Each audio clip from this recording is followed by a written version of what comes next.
வணக்கம். இன்றைய குறளின் குரல் பதிவில் நாம் பார்க்க போகும் குறள், மிகினும் குறையினும் நோய் செய்யும் நூலோர் வழிமுதலா எண்ணிய மூன்று. அதாவது வாதம், பித்தம், சிலேத்துமம் என்று மருத்துவ நூலோர் கணித்துள்ள மூன்றில் ஒன்று அளவுக்கு அதிகமானாலும் குறைந்தாலும் நோய் உண்டாகும். நம்முடைய உடலுக்கும் மனதிற்கும் பொருந்தக்கூடிய மிக அற்புதமான ஒரு திருக்குறள் இது. இந்த திருக்குறள்ல முதல் அடியில் இருக்கக்கூடிய மிகினும் குறையினும் நோய் செய்யும், இதற்கு பின்னாடி இருக்கக்கூடிய ஆழமான நுட்பமான சில ரகசியங்களை பற்றி இந்த பதிவில் நம்ம தெரிஞ்சுக்கலாம். ஒரு செடி வளரணும் அப்படின்னா அதுக்கு தண்ணி, காற்று, வெப்பம் இவை எல்லாம் தேவை.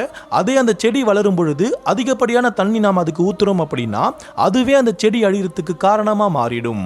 ஒரு பயிர் விளையணும் அப்படின்னா அதுக்கு சூரிய ஒளி தேவைதான். ஆனா அதிக சூரிய ஒளி படும் பொழுது ஒரு சில பயிர்கள் கருகவும் செய்யும். காற்றால மரங்கள் வாழ்றது எந்த அளவுக்கு உண்மையோ அதே அளவு உண்மை அந்த காற்று புயல் காற்றா மாறும் பொழுது அந்த மரங்கள் வேரோடு பிடுங்கப்பற்றும் அப்படிங்கிறது. இந்த உதாரணங்கள் செடி, பயிர், மரங்களுக்கு மட்டும் கிடையாது, நம்முடைய மனசுக்கும் வாழ்க்கைக்குமே ரொம்பவே பொருந்தும். நாம வாழ்றதுக்கு காரணமா இருக்கக்கூடிய சில காரணங்களே நாம அழிறதுக்கும் காரணங்களா இருக்கு அப்படிங்கிறது தான் மறுக்க முடியாத உண்மை. மிகினும் குறையினும் நோய் செய்யும் அப்படிங்கிற நம்முடைய வள்ளுவருடைய வாழ்வியல் தத்துவத்தை நம்முடைய வாழ்க்கையில பல நிலைகளை நம்ம பொருத்தி பார்க்கலாம். எப்படி மரம், செடி, கொடி வளர்றதுக்கு அடிப்படை காரணங்களா இருக்கக்கூடிய சில காரியங்களே அதோட அழிவுக்கும் காரணங்களா அமையுதோ அதே மாதிரி தான் நம்முடைய வாழ்க்கையிலையும் அன்பு, பாசம் அப்படிங்கிற சில காரியங்கள் நம்முடைய வாழ்க்கையை ஆக்கக்கூடியதாகவும் அழிக்கக்கூடியதாகவும் இருக்கு. இங்க பல பேர் வாழறதுக்கு காரணம் அன்பு, பாசம் தான். ஆனா பல பேர் வாழாம போறதுக்கு காரணமும் அதே அன்பு, பாசம் தான். வெறுப்பால பிரிஞ்ச உறவுகளை விட அளவற்ற அன்பை புரிஞ்சிக்க முடியாததால பிரிஞ்ச உறவுகள் தான் அதிகமா இருக்கும். நம்முடைய வாழ்க்கையை பொறுத்த வரைக்கும் எதுவா இருந்தாலும் அது அளவோடு இருந்தாதான் அதுக்கு மதிப்பு. அன்பு, பாசம் அப்படிங்கிற பேர்ல யாருடைய எல்லையும் மீறாதீங்க, யாரையும் மீறவும் விடாதீங்க.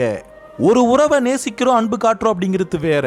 ஆனா நேசிக்கிறோம், அன்பு காட்டுறோம் அப்படிங்கிற பேர்ல ஒரு உறவை நாம அடிமைப்படுத்தவும் கூடாது, ஒரு உறவுக்கு நாம அடிமையா இருக்கவும் கூடாது. எந்த ஒரு உறவா இருந்தாலும் அதுல சலிப்பு வராம இருக்கிற வரைக்கும் தான் அந்த உறவுல ஒரு விதமான பிணைப்பு இருக்கும்.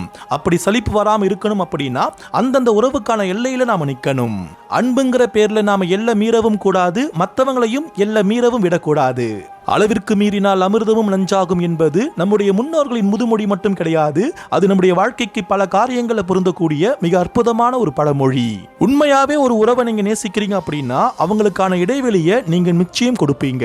அன்புங்கிற பேர்ல இன்னொருத்தரை நாம கட்டுப்படுத்துற வரைக்கும், இல்ல இன்னொருத்தருக்கு நாம கட்டுப்பட்டு இருக்கிற வரைக்கும் நிறைவான நிம்மதியான வாழ்க்கையை நம்மளால வாழ முடியாது. இங்க பல பேருக்கு அவங்களுடைய பல வருட வாழ்க்கைக்கு பிறகுதான் தெரியுது அன்புங்கிற பேர்ல அவங்க ஏமாந்து இருக்காங்க அப்படிங்கிறது. நம்முடைய வள்ளுவருடைய இந்த திருக்குறள் மருந்து அப்படிங்கிற தலைப்பு கீழே உடல் மருத்துவம் சார்ந்து கொடுத்திருந்தாலும் இது மனதிற்கும் பொருந்தக்கூடிய மிக அற்புதமான ஒரு திருக்குறள். யோசிச்சு பாருங்க, எந்தெந்த உறவுகளாலெல்லாம் உங்களுக்கு பிரச்சனையோ அந்த இடத்துல அந்த உறவுக்கும் உங்களுக்கும் சில விஷயங்கள் கூடியிருக்கும், இல்லைன்னா குறைஞ்சிருக்கும். அதனாலதான் நம்முடைய வள்ளுவர் மிகினும் குறையினும் நோய் செய்யும் நூலோர் வழிமுதலா எண்ணிய மூன்று அப்படின்னு ஆகச் சிறந்த ஒரு சிந்தனையை நமக்காக கொடுத்திருக்கிறாரு. மீண்டும் உங்களுடைய தனிமையில இந்த சிந்தனைகளை திரும்பவும் சிந்திச்சு பாருங்க, இன்னும் நிறைய காரியங்கள் உங்களுக்கு விளங்க ஆரம்பிக்கும். உங்கள் வாழ்வில் நலமும் வளமும் பெருகட்டும். நன்றிகள்.